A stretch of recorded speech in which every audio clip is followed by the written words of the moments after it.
Yo les gars, comment ça va? Pour ma part ça va bien, je vous retrouve aujourd'hui pour une nouvelle vidéo. Et aujourd'hui c'est un nouveau top 5 sur Black Ops 3. J'ai décidé de vous proposer un top 5 des Wonder Weapons du zombie de Black Ops 3. Donc n'oubliez pas que c'est mon propre top 5, donc vous pouvez avoir un top 5 totalement différent. Vous pouvez avoir le Mark 3 en premier comme en dernier. Moi c'est l'arme que j'ai exclue de ce top 5 avec le Ray Gun et l'arme araignée qui est considérée comme une Wonder Weapon, qui sont à mon avis pas des Wonder Weapons qui méritent d'être dans ce top 5. Bref, quoi qu'il en soit, aujourd'hui top 5 des Wonder Weapons sur Black Ops 3. Si le top 5 vous plaît, n'hésitez pas à lâcher un like pour plus de top 5 et surtout me donner votre top 5 dans l'espace des commentaires ou une idée de top 5 que je pourrais faire pour les prochains top 5. J'ai déjà un paquet d'idées, mais vous pouvez aussi me soumettre des idées dans l'espace des commentaires si vous avez envie d'un top 5 particulier. Donc on commence en 5ème position avec le KT4, la Wonder Weapon de Zetsubu Noshima. J'avais de la difficulté au début vraiment de savoir, enfin j'hésitais beaucoup entre le KT4 et entre le Mark 3, vraiment hésité. Et j'en suis venu à la conclusion que le KT4 était mieux. Peut-être que je peux me tromper. Le truc c'est que le KT4 dure beaucoup plus longtemps que le Ray Gun Mark 3 qui, à partir de la manche à peu près 40, ne fait presque plus de dégâts. Alors que le KT4 va continuer à faire des dégâts plutôt loin dans les manches, en tout cas plus loin que le Mark 3. Et l'autre chose du KT4 qui est importante à noter, c'est que il est quand même dur à construire, enfin chiant à construire et à améliorer. Alors que le Mark 3 vous pouvez juste reposer sur la boîte pour l'obtenir. Donc le KT4 fait à peu près une dizaine de kills au niveau des zombies, donc c'est toujours pas mal. Sauf que pour faire cette dizaine de kills, vous allez tirer en tir chargé, ce qui fait que les munitions de KT4 partent extrêmement vite. Ça c'est un gros point négatif, c'est que un tir chargé c'est 3 munitions d'un coup, et dans le KT4 il y a vraiment peu de munitions, mais vraiment peu de munitions. Donc ça fait que les munitions, vous allez juste venir à court de munitions très rapidement avec le KT4. Ce qui fait que à mon avis c'est pas forcément une très bonne Wonder Weapon. En plus il est pas très efficace contre les trashers, donc ça c'est aussi un point négatif assez important pour le KT4. Il remplit même pas tous les critères d'une bonne Wonder Weapon parce que le KT4 est assez mauvais lorsque vous êtes bloqué dans un coin par exemple, qu'il y a un paquet de zombies qui vous rentrent dedans. Si vous tirez, vous n'avez pas le temps de faire un tir chargé, donc la plupart du temps vous êtes bloqué, vous mettez un coup de KT4, vous allez mourir. Donc ça c'est un critère très important pour une Wonder Weapon et le KT4 rentre pas là-dedans en plus d'avoir un temps de chargement qui est super long. Sinon il a une bonne mobilité en temps général, mais je veux dire comme je l'ai dit, le KT4, t'es bloqué dans un coin, t'es sûr d'être mort et ça c'est super important pour une Wonder Weapon. Et le problème c'est que le KT4 répond pas du tout à ce critère et ça c'est ce qui fait que je le place en 5ème position. Un des points positifs que le KT4 peut avoir que les gens ne notent pas forcément, c'est le fait que quand vous avez le KT4 et que vous pouvez faire plein de trucs avec en fait. C'est pas juste une Wonder Weapon pour faire des kills, vous pouvez également l'employer pour vos plantes, vous pouvez l'utiliser pour faire un sprint quand vous tirez dans les sports. Bref, vous m'avez compris, le KT4 a d'autres petites utilités et ça c'est toujours cool honnêtement. Les gens ont tendance à l'oublier, mais c'est toujours un point secondaire qui est assez intéressant, ça peut toujours vous aider et que ça peut faire une petite différence lorsqu'on en vient à faire une comparaison avec peut-être d'autres Wonder Weapons. Donc ça c'est un mini point positif pour le KT4, mais bon c'est pas ça qui va faire que je préfère le KT4 au-dessus de d'autres Wonder Weapons, mais bon c'est un petit point positif à noter. Et donc la 5ème position je l'attribue au KT4.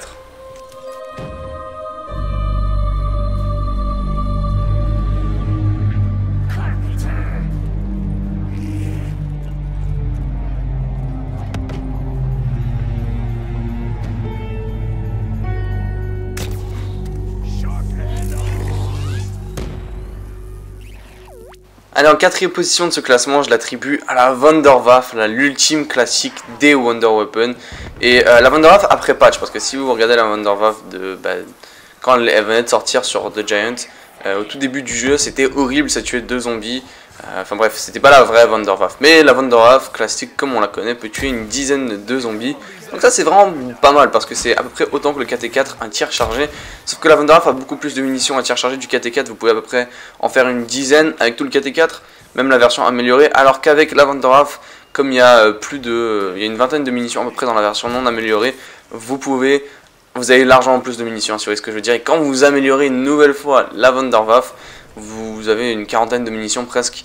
Bref, c'est beaucoup de munitions et ça tue instantanément. Ça c'est super important, c'est que la Wunderwaffe tue instantanément les zombies, contrairement au KT4. Donc si vous êtes bloqué dans un coin, vous mettez un coup de Wunderwaffe, en temps général vous pouvez vous sauver parce que les zombies vont mourir ou vont juste être paralysés, donc ça vous sauve la vie. Alors que si vous le faites avec le KT4 par exemple, avec lequel on compare un petit peu le mieux, la Wunderwaffe va être beaucoup plus efficace, contrairement au KT4. Maintenant, la Wunderwaffe n'a pas d'autres habilités secondaires comme le KT4 par exemple avec le sprint ou la possibilité d'améliorer les plantes, ou enfin, vous m'avez compris, et de faire un paquet d'autres petits éléments. Mais ça reste quand même la Vanderwaffe avec un rechargement beaucoup plus rapide que le KT4 et une mobilité beaucoup plus intéressante, je trouve. Alors personnellement, je placerais la Vanderwaffe en 4ème position. Et si j'avais une note à attribuer à la Vanderwaffe, ça j'avais oublié de le faire parce que je sais pas, j'ai oublié de le faire pour le KT4. J'attribuerais une note quand même pour la Vanderwaffe de peut-être 7, parce que c'est quand même une bonne Wonder Weapon, on va pas se mentir, ou 7,5. C'est pas une mauvaise Wonder Weapon, mais après je veux dire, comparé à un paquet de Wonder Weapon, fait pas, enfin, il y a pas photo, elle est vraiment mauvaise. Mais ça reste une super Wonder Weapon. Quand tu la bonnes dans la boîte, t'es content. S'il y a plusieurs types de Wonder Weapon, comme des très bonnes Wonder Weapon, des bonnes Wonder Weapon, des Wonder Weapon correctes, des mauvaises Wonder Weapon, la Vanderwaffe rentre quand même dans les bonnes Wonder Weapon parce que ça tue une dizaine de zombies et c'est une bonne Wonder Weapon quand même. Donc si j'avais une note à attribuer aussi au KT4, j'attribuerais 5,5. C'est pas une bonne Wonder Weapon, c'est pas une mauvaise, c'est juste une Wonder Weapon ok, correcte. Il y a pire, mais bon voilà, bref. Petite note que j'attribue comme ça.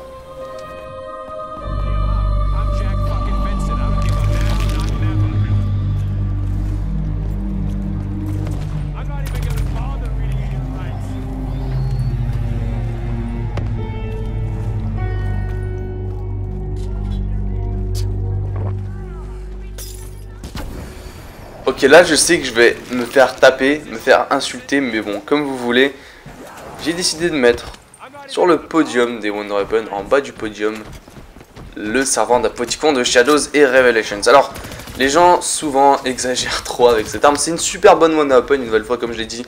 Il y a 4 ou 5 catégories de Wonder Weapon. Le servant d'Apoticon rentre définitivement dans la catégorie des meilleurs Wonder Weapon, honnêtement. Le servant d'Apoticon est super bon. Vous pouvez faire un paquet de trucs avec cette arme. C'est super puissant. Ça tue une horde entière. Ça tue vraiment le maximum de zombies qu'il y a sur la map. Ça tue les 25 zombies qui sont sur la carte. C'est excellent. Je veux dire, c'est la Wonder Weapon de rêve à peu près. Vous pouvez l'utiliser près d'un coéquipier qui est mort. Vous mettez un coup, ça va vous donner le temps de réanimer votre coéquipier. Ça fait un trou noir énorme. Vous avez le temps de prendre vos atouts. Vous avez le temps de faire des trucs pendant ce trou noir. Bref, c'est vraiment le top cette Wonder Weapon. Plus il y a une petite explosion à la fin du trou noir. Donc vraiment, que demander de plus, j'ai envie de vous dire. Mais il y a des gros problèmes avec cette Wonder Weapon qui font que pour moi, ça arrive pas du tout aux deux autres Wonder Weapon que je vais classer un petit peu plus haut, et vous avez peut-être deviné c'est quoi ces Wonder Weapon. Donc le premier c'est les munitions, surtout sur Shadows, la version normale, puisqu'on peut pas l'améliorer, à 1 pour 9 dans le chargeur. Donc 10 munitions au total, c'est super faible quand vous y pensez. C'est vrai qu'on a des Gobblegum, mais c'est assez faible pour cette arme, et je veux dire ça nous arrive tous de gaspiller sans faire exprès 2-3 munitions, et dans ces cas là, ça part vite les munitions, ça part vraiment vite avec le servant d'Apoticon. Et la version améliorée sur Revelations a pas énormément de munitions exactement, j'ai pas le compte exact, mais je pense que c'est 1 pour 13 ou 1 pour 14. En temps général c'est pas énorme, je veux dire, c'est sûr que ça serait cheaté parce que la version améliorée, quand on peut l'améliorer sur Shadows avec le glitch, ça va peut-être 1 pour 30 munitions à peu près, ou peut-être 1 pour 28, quelque chose comme ça. Donc il y avait vraiment beaucoup de munitions, et c'était super cheaté, tu venais jamais à court de munitions. Bref, c'était vraiment énorme, mais il y a quand même trop peu de munitions à mon avis. La deuxième des choses, c'est que le servant d'Apoticon, honnêtement, a une mobilité extrêmement pourrie. Il est super lourd, il est super lent, le rechargement est lent, tout est lent avec cette arme. Et c'est sûr que si tu utilises Speed Cola ou que tu as Percolic, ça dérange pas. Mais en temps normal, je veux dire, il y a des moyens de mourir bêtement à cause de ça. Ça nous est tous arrivé. Tu tiens un coup, tu essaies de faire un cancel reload et tu te fais tuer au final parce qu'il est super long, il est lourd. Et si t'as pas stamina up, c'est vraiment la galère. Ça c'est un des gros points négatifs parce que c'est la seule des armes dans ce top qui a vraiment une mobilité mais pourrie, c'est le cas de le dire. Plus face au boss, ça fait, j'ai pas envie de dire rien, mais ça fait quasiment rien. Je pense que face au Panzer ça fait rien sur Revelations. Face au Margwa ça le paralyse un petit peu, donc ça lui fait pas de dégâts non plus. Donc ça aussi c'est un autre des points négatifs. C'est juste que comme il y a peu de munitions, tu vas pas utiliser tes munitions pour s'occuper d'un seul boss. Donc il n'est pas très utile contre les boss, et ça c'est un des gros points négatifs que j'ai avec ce servant d'Apoticon. Sinon c'est une bonne Wonder Weapon, que dire de plus honnêtement. Donc si j'avais une note à attribuer pour le servant d'Apoticon, c'est simple, j'attribuerais carrément 8,5. C'est une Wonder Weapon énorme, mais vraiment énorme, même 9 hein. Mais il y a des choses à modifier, et peut-être que les gens exagèrent un petit peu. L'autre chose aussi que je voulais rajouter, c'est que des fois je me fais bloquer dans un coin avec le servant d'Apoticon.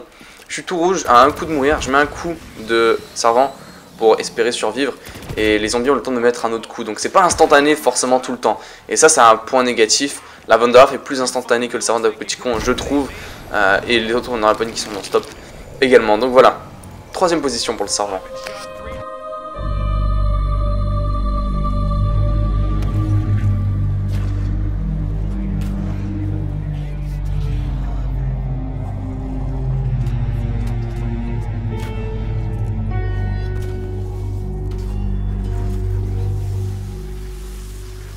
Et en seconde position, je classerai les arcs de Der Eisendrache. Alors, je sais qu'il y en a qui vont me taper pour mettre les arcs devant le servant d'Apoticon, mais j'ai plusieurs raisons pour lesquelles je mets les arcs devant le servant. Après, j'ai envie de vous dire, les deux sont vraiment exceptionnels. Et je vais pas vous mentir, j'ai failli mettre les arcs en première position parce que il y a un petit moment, Treyarch avait fait un patch sur Der Eisen et ça faisait qu'en gros, quand vous faites un tir chargé avec les arcs, ça consommait non pas 2 munitions, mais une munition. Donc un tir chargé qui tue une quinzaine de zombies consommait qu'une seule munition. Et comme il y a 75 munitions, en fait 75 x 15, c'est le nombre de zombies que vous pouvez tuer à peu près avec un arc sans munitions max. C'est énorme et ça dépasse complètement le servant d'Apoticon et l'arme qui est première, que vous avez deviné, qui est le Thundergun. Totalement. C'est énorme. Le nombre de munitions dans les arcs est vraiment fantastique. Les arcs qui sont consommés par cette position, c'est plutôt l'arc électricité et l'arc de loup, parce que les deux autres, je les trouve beaucoup moins spontanés, beaucoup moins puissants, beaucoup moins efficaces que l'arc de l'eau et d'électricité. L'arc de l'eau et d'électricité sont beaucoup plus rapides et beaucoup plus efficaces, peuvent tuer une quinzaine voire une vingtaine de zombies. Donc l'arc d'électricité, c'est comme un servant d'Apoticon en vrai.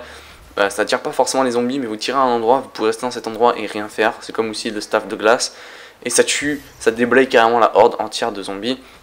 Vous pouvez l'utiliser pour réanimer vos amis, enfin bref, c'est juste top honnêtement. Et c'est meilleur que le servant d'Apoticon parce que de 1 c'est plus mobile, plus rapide et plus soft et c'est beaucoup plus confortable de jouer avec. Et de 2, ce qui est beaucoup plus intéressant en fait, c'est que le nombre de munitions est tellement plus élevé. Je veux dire, vous avez 75 munitions pour à peu près la même efficacité qu'un servant d'Apoticon. C'est un petit peu moins efficace en vrai. Donc vous êtes clairement gagnant entre un arc d'électricité et un servant d'Apoticon. Je pense que vous êtes tous d'accord avec moi. C'est 75 munitions, c'est énorme. Pour l'arc de loup par exemple, l'avantage qu'il a, c'est que c'est une sorte de Thundergun un petit peu, parce que vous pouvez pas tirer et réanimer vos coéquipiers avec, c'est beaucoup moins intéressant qu'un servant d'Apoticon, qu'un arc d'électricité. L'avantage avec cette arme, c'est que vous êtes bloqué dans un coin, pas de problème. Vous tirez les flèches, une flèche même non chargée, et les zombies ne vous touchent plus. Ils tombent par terre, vous tirez un coup chargé, les zombies sont totalement morts. Donc ça c'est vraiment énorme avec le lac de loup honnêtement. C'est juste ça qui rend que cet arc est fantastique. Et c'est surtout le nombre de munitions. S'il y avait une trentaine de flèches, je l'aurais pas mis devant le servant d'Apoticon bien évidemment. Mais avec ce nombre de flèches, je dirais pas d'hésitation. Surtout qu'il est beaucoup plus mobile, vous pouvez vous passer de stamina up sans problème.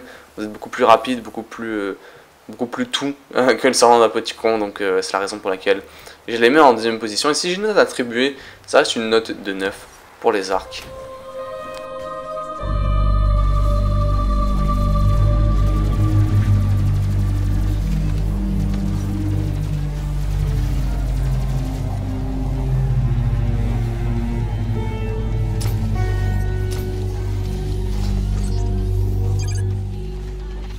Allez, en première position, c'est le Thundergun, vous l'avez deviné. Et je mets pas le Thundergun en première position parce que c'est une arme classique, vous voyez ce que je veux dire, c'est pas de la nostalgie.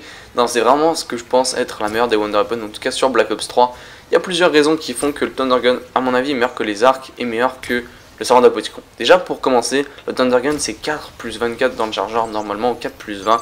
Donc c'est beaucoup plus de munitions que le servant d'Apoticon et que les arcs. Enfin, pas que les arcs, mais beaucoup plus de munitions que le servant d'Apoticon. C'est quand même le double pour à peu près la même efficacité. Si vous y pensez, c'est à peu près 25 zombies que vous pouvez tuer, autant avec le servant d'Apoticon qu'avec le Thundergun. Donc c'est une horde entière, c'est le nombre de maximum de zombies en même temps sur la carte.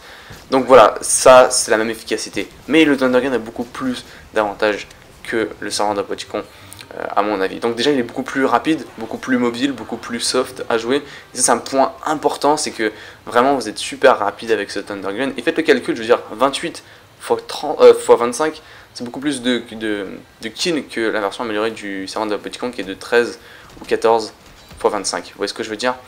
Néanmoins il y a un gros point négatif avec le Thundergun. Le premier gros point négatif, c'est le fait que vous ne pouvez pas recharger si vous n'avez pas fini tout dans votre chargeur. Donc ça c'est un gros point négatif que je trouve dommage avec le Thundergun, mais au bout d'un moment on s'y habitue et ça devient plus trop important. Le Thundergun est surtout aussi très efficace contre les boss, donc ça c'est aussi un gros point négatif, c'est que les boss, vous pouvez juste mettre 3-4 coups de Thundergun, adieu les boss, adieu le Panzer, adieu le Margwa, et largement, mais largement les gars, c'est tellement plus cool que le Thunder Gun est juste l'arme la plus safe en fait que vous pouvez avoir. Ça aussi c'est un critère important, qui est beaucoup plus important chez le Thunder Gun que chez le Servant d'Apoticon. Quand vous avez le Thunder Gun, vous êtes bloqué dans un coin, vous mettez un coup, adieu les zombies, ils sont pas là, ils peuvent pas vous mettre d'autres coups. C'est l'arme la plus rapide pour tuer les zombies, pour tuer même les boss, et de loin ça détruit le Servant d'Apoticon et même les arcs honnêtement. Et ça fait que pour moi, il n'y a rien à dire de plus, le Thunder Gun est juste la meilleure des armes, j'ai rien à dire de plus. Vous tuez 25 zombies, vous pouvez tout déblayer. Le gros point négatif aussi, c'est que contrairement à l'arc d'électricité par exemple, ou au Servant d'Apoticon, vous ne pouvez pas l'utiliser pour réanimer vos potes, dans le sens que vous pouvez mettre un coup à côté de votre pote, plus réanimer. Mais c'est pas forcément très grave, parce que en appuyant triangle, bien évidemment, quand vous êtes en train de réanimer un de vos coéquipiers, ça vous permet de sortir votre arme, et vous pouvez juste sortir le Thunder Gun. Donc à mon avis, c'est le Thunder Gun la meilleure des Wonder Weapons sur Black Ops 3. Je sais qu'il y aura beaucoup de discussions, il y en a qui vont mettre le Servant d'Apoticon en premier, il y en a qui vont mettre les arcs en premier. Comme vous voulez les gars, faut en débattre. J'espère que la vidéo vous aura plu. Merci beaucoup d'avoir regardé, je vous dis ciao les gars, je vous retrouve vite pour d'autres vidéos. Peace.